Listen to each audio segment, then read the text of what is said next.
Hello, my name is Julie and this is KS Mom Crochets, and today is a look inside video. And today's book is Anyone Can Crochet Amigurumi Animals, 15 Adorable Crochet Patterns by Christy Simpson. And I have made several out of this book, so I can technically give a proper review, but I do like to always say that this is not a review video. This is just me looking through my books with you all because, even though I have done some of the patterns out of this, and I can tell you my experience with some of them, I don't feel like that I am equipped to give a proper review, because what I like, you may not like. You know what I'm saying? So that is something that I am going to start saying at the beginning of all of my videos so that you all know that this is just a look inside. So yeah, so let's go ahead and get started.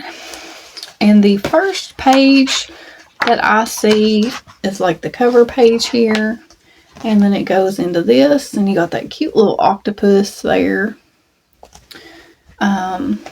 This book was copyrighted in 2021, and then you have a contents page, and this paper is a little glossy, so I probably will have a glare for my ring light.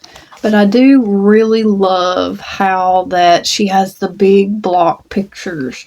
And then, you know, you have your list over here that tells you what page number, but then there's also a page number on each picture. So I think that that's really fun. I know a lot of books do that, but there are some that don't give you a contents page. And I do feel like that this is kind of essential for a crochet book, is to have a contents page, because it's so much easier to just look at a glance to what patterns are in the book. So the next thing I see is an introduction, and then a getting started page right here, and materials. I have like how to hold your yarn, how to hold your hook, different hook size. It has like an understanding crochet patterns. Looks like she has skill levels on all of her patterns that she uses yarn balls for. So that tells you what level each pattern is that you'll be doing. And then it has like tips for reading patterns. So there is a stitch guide, but it's in the back of the book. So I'll show you that when I get to it. But here are the projects. So you're going into the patterns now, and I love this picture so much. And like I said, I have done several patterns out of this book. And there are some slight errors in this book. I will go ahead and say that. So you really have to pay attention to the patterns. Some of these patterns don't have any errors, because I do know other people that have made projects from this book, and they didn't, like ones that I haven't made, and they didn't find any errors.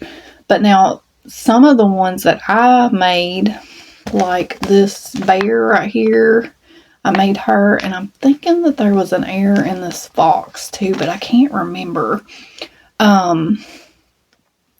But like it told me to do back loops only on a certain row, and it was for nothing. Like you didn't attach anything to those back loops. Or like maybe your stitch count might be wrong at the end of the pattern, or the end of the row. You know, it would tell you would have like 24, maybe it was like 12 or something. And it only happened every now and then. So I don't think that this should deter anybody from getting this book if you have amigurumi making experience. If you have pattern reading experience, I do feel like this book is for you, because I absolutely love this book. This is definitely one of my top 5 favorite amigurumi books, and this is one of those books that I would do every single pattern in. Like there's not one pattern in this book that I would not make. And like I said, I have done several of these already, and it's one that I just keep coming back to. Maybe they should have pattern tested this book a little bit more, or proofread it a little bit more. But other than that, like all the patterns that I have made turn out absolutely adorable. So the first pattern that I see is Franklin the Fox, and he is a level 2, And it says that she made, I think she makes all of these patterns with worsted weight yarn, but you can use any yarn that you want. They just come out bigger or smaller. And so here's Franklin, and I have made Franklin. I think that he is so cute. I made him, and I think I put like a wreath or a patch of a wreath or something on his shirt to make him look like a Christmas, to make him look Christmassy. And I have shared all of these patterns on my channel too. So like I said, that's Franklin. And she does have like different pictures in here showing you different techniques. Like that's showing you how to build up the neck and stuff. And then there's also some showing you how to do like the front loops to attach something. And then here's another picture of him. She does have some really pretty pictures of her amigurumis in this. I loved his little scarf too, but I can't remember if I did a scarf. I don't remember. There's the back of him. And I love when they show you different angles. So, like they'll show you, because some patterns, they only show you like the front view and they don't show you the back or the side or anything like that. So I really do appreciate it when people show you different angles. And so there's those pictures showing you how his tail looks when you get done. And I really feel like if there wasn't errors in this book, that this might be a beginner friendly book. But like I said, just some proofreading errors. And so this one is called Alex the Bunny, and he is adorable. And I think Caroline from For the Love of Crochet made him, but I can't remember. And he is a level 2, and he is so cute. I have never made him, but I do want to one day. There's another picture of him. And then there's some pictures showing how they attach the shirt. So here's these pictures right here. What his head looks like before you attach the ears. So she actually crochets the ears on and not sews them on, I think. I could be wrong. Yes, she crochets the ears. So this is an all one piece pattern. Except for the arms, which you could probably crochet the arms in too if she doesn't do that. So like I said, I haven't made this one. And there's another picture of him sitting down. And then here are these pictures. Whoop, I'll try to ease them in there. So there's those. And then there's some more pictures showing how to do the straps on his overalls. And then you get this big picture right here of the back. So like I said, the photography in this book is phenomenal. The next one is Spencer the Koala. Right here. And he is a 3 yarn ball pattern. And I'm not sure why. Maybe it's because you're adding like the cuffs and the neck. I'm not sure. I really like him a lot. I've never made him either. There's some pictures attaching legs and stuff like that. And I feel like that if she doesn't show you a picture in the specific pattern that you're doing, that you could probably refer to one of these other patterns and find pictures for it. So there's another picture of him. He's so cute. And then there is that picture showing you how to do the collar for his shirt.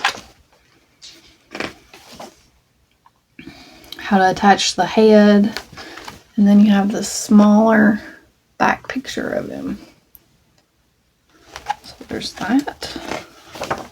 And then the next one is Tempe the jellyfish. And that is what that looks like. And it is a 2 yarn ball. And I'm assuming it's because of these and the ruffle. I'm not sure. Because this is a fairly simple pattern. I feel like all these patterns are fairly simple to do. There's like some small details, but it's nothing overwhelming. But I really like this one too. It looks like you crochet the bottom on. She really does eliminate a lot of sewing in these patterns, and I think that's one of the reasons why this is one of my favorite books, is because she crochets a lot of the pieces together, and I really love that. And this one is called Bella the Llama, and it's also a level 2 pattern.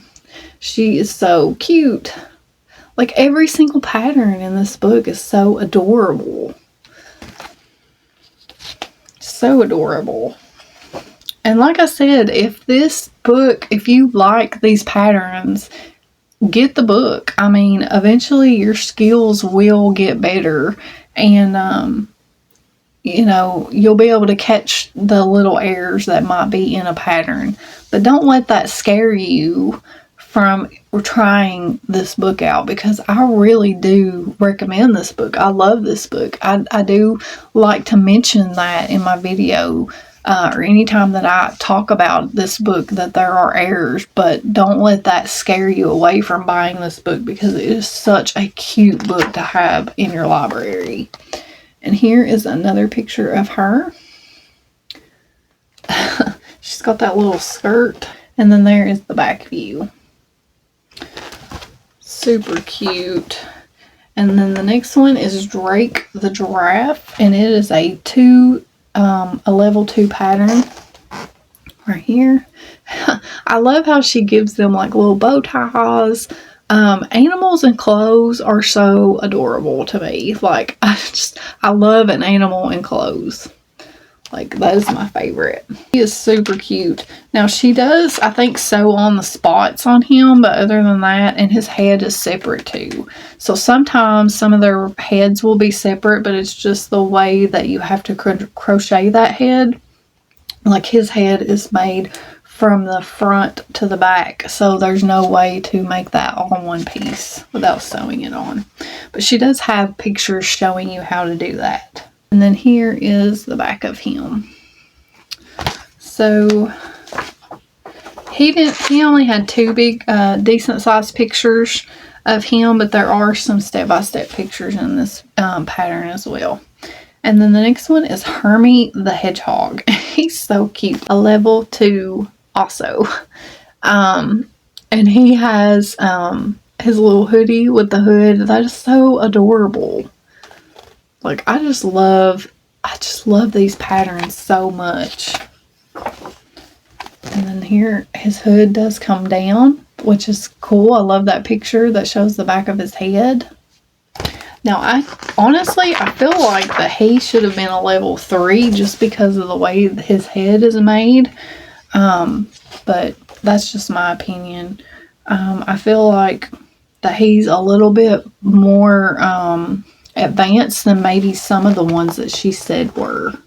So there's that. But like I said, I haven't made him, so I don't know. But I just feel like the stitches that were used and stuff, that maybe he is a little bit more advanced.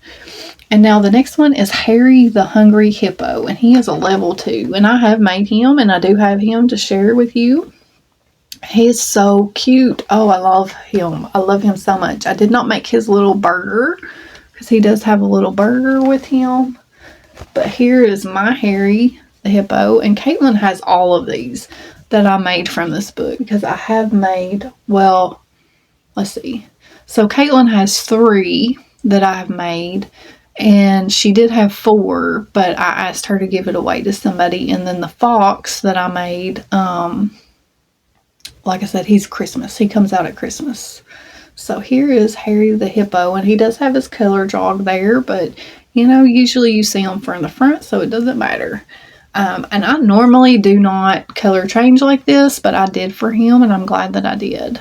So I really love him. He was so much fun to make, and I think he came out super cute. But he doesn't have his burger. I didn't make his little burger. Now there is some pictures showing you what it looks like when you attach the legs and that start up the head. And then you also have this big picture from the side.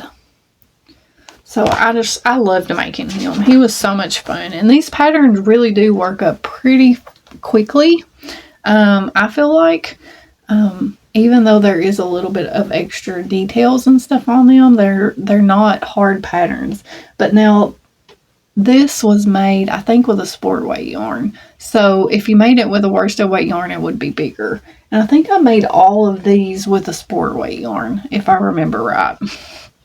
Or all the ones that I made except for the fox. I think I did make him with worsted weight yarn. So the next one is Buster the Bee, and he is a level 2 pattern, and I do know that Caroline made him. Caroline from For the Love of Crochet. I do remember her making him. I love him so much. He's so cute. I think other people have made patterns from these too, but I may not remember. So there is the side view of him. I do like that he has a different look to him. I think that is so much fun to have a different take on a bee. Most of the time you don't see bees with arms and legs, you know what I mean? So I do feel like this one is a really fun pattern. And then here is this back picture of him. I think he's so cute. And I love how she put that little flower in the on his wings. Oh, there's one more. There's another picture of the back of him. So he has a lot of pictures. There's his little face there with his cheeky little smile. And this is a really long pattern. Like, he has a lot of pages and a lot of pictures. And then you also have this picture right here of the back. And then the next one is Micah the monkey, and he is a level 2. And he is so cute. And I did make him. I think that he turned out absolutely adorable. I did change some of his coloring though. But for the most part, I did him pretty much the same as the picture. And here is my Micah the monkey. And I just love him so much. And like I said, all these that I'm showing you are my daughter's. I really love how that he turned out. And he was a lot of fun to make. I did mess up on the back of his ears and sew through because it's a 2-layer thing. And I did mess up on the back of his ears. But you know what? It doesn't even matter. He still turned out absolutely adorable. And I love him so much. So here is the side view in the book of him. And then that's you only get 2 pictures in that one. But like I said, he's fairly easy. There are some step-by-step pictures for like his head and body being one piece and like his ears, how to make his ears. But everything else I feel like wasn't really hard. So yeah. And then the next one is Vicky the unicorn, and it is a level 2. And she is super cute. I love her. And I used to make a lot of unicorns. Like they used to be one of my things that I made a lot of. And I haven't made one in a very long time. But I really like her. I really like her a lot. So there's what she looks like from the like kind of side view. And then here's another like more of a side view of the back of her. How her tail looks.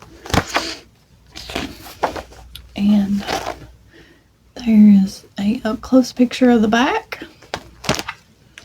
And like I said, there are step-by-step pictures through here, but I really can't show you. And then this one is the first, I think this was the first pattern that I did out of this book, and it's called Kayla the Bear, and I do not have her anymore. But I do remember when I was making her, and before I put on her muzzle and her ears and stuff, that she made a great doll base. And that was one of the things that I wanted to try with this pattern, and I haven't yet, but was to make a doll out of this bear pattern. She did have some errors in her pattern. Like I said, they wanted you to, she is a level 2 in case I didn't say, but there was like a front loop row up in here that had no reason to be there. So that was an error. I think there was a stitch count error in this pattern, but like I said, it wasn't anything that was like super like bad. You know what I'm saying? So like you just kind of maybe read ahead and see if that makes sense. You know what I mean? And that's what I started doing with these patterns. Her body was all one piece. I do remember that. And there's pictures showing you how to attach different things. How to attach her neck ruffle, her skirt. There's not a ton of pictures of her. But she was so much fun to make. And I wish that I still had her. But I did have Caitlin give her to somebody. And the next one is Ava the Lamb. And she is also a level 2. Whoop. And she is so cute. I love her. She reminds me of like the 20s or something, like a flapper girl. I love this one so much, and I haven't made it yet. But she is so cute. There's a few pictures on this next page. A few pictures of how she attaches the legs and stuff. And then there's the back. She is so cute. She is so cute. And I love doing these look inside videos because it really reminds me of all the patterns that I still want to make. And my list, it just keeps growing and growing. Cole the Penguin is the next, and he is a level 3. And I'm pretty sure Kelly from Crochet Mall for Life made this one. And he's super cute. And I haven't made him. He's so cute. And I like how she did like the face, you know, instead of color changing, she made it to where that it's like a strip that comes down, which I feel like is a little bit easier than color changing. In my opinion, I prefer not to color change like that on amigurumi. I mean, I will if I have to, and I have before, but yeah, I'd rather not. I love his little pom-pom, and I love his hat and his scarf. So cute. And then here is a little back picture of him. Super adorable. And then the next one is Daisy the pig, and it is a number 2, and I have made this one too. And she is so adorable, and she turned out super cute. And I did the colors very similar. I did use a cotton yarn. I feel like that if I ever made her again, that I would adjust the face down a little bit because it looks like she's like stuck up, you know, like she's got her head up in the air. I loved how the hat was made because you had the holes for the ears. So it was a great way to like you had to pay attention to where you put your ears because you wanted them to line up with the holes, but it was easy to like pin them. And then take the hat off, you know, and sew them on. And I loved her little skirt. I think I did it right. Yes. Sometimes I change the skirt, so I had to make sure that I did the same skirt. But she is so adorable. I just love her so much. She was a lot of fun to make, and I would totally make her again. I would make every single pattern in this book again. The ones that I have made, and the ones that I haven't, I would make them too. So there's another picture of her. She's so cute. And then there is that. The back of her. So there's that. The side view. And that is the last pattern in the book, was Daisy the pig. And then you have a glossary. It goes into your glossary in the back. This one doesn't have like a ton of pages, but that is how many pages that show you your different techniques and stitches and stuff. And I prefer it in the back of the book because I feel like not everybody that buys an amigurumi book is just starting out. Like, I don't need you to show me how to do my stitches because I already know how. But I do feel like that it's important for beginners to have it. But I do prefer, like I said, that it's in the back and not the beginning. But, you know, it's not a deal breaker because a lot of pattern books do put them in the beginning. And then it has like an abbreviations page that tells you what each abbreviation means. Some tips and tricks here. And then you have an about the author page, and then there she is right there. And like I said, her designs are just absolutely adorable, and I absolutely love every single one. You also have an index page, so it not only does it tell you like where different patterns are in the book, but it also tells you different techniques that you might need, like how to decrease. It tells you what page that's on. So sometimes if you're struggling with something, you can look at these indexes in the back of the books, if there is one, and it'll tell you a certain thing that you're looking for. Well, here is the last page in the book, and it is a bunch of them together in this cute picture. And then here is the back of the book. So I hope that you enjoyed seeing what's inside Anyone Can Crochet, Amigurumi Animals by Christy Simpson. Like I said, I love this book. And I don't want to deter anybody from getting this book because these animals are so adorable. So I'm not sure, if something happened during printing or maybe proofreading, whatever, but there are a few things that needed to be updated in this book, but it's still so worth it because I don't think it's very expensive, and these are so cute. And like I said, it's my top 5 favorite book that I have for sure, and it's definitely one that I will make every single pattern in one day. I just love it, and it's one that I always go back to. So, like I said, I hope you enjoyed this little look inside, and until next time, guys, I will see you in another video. Bye!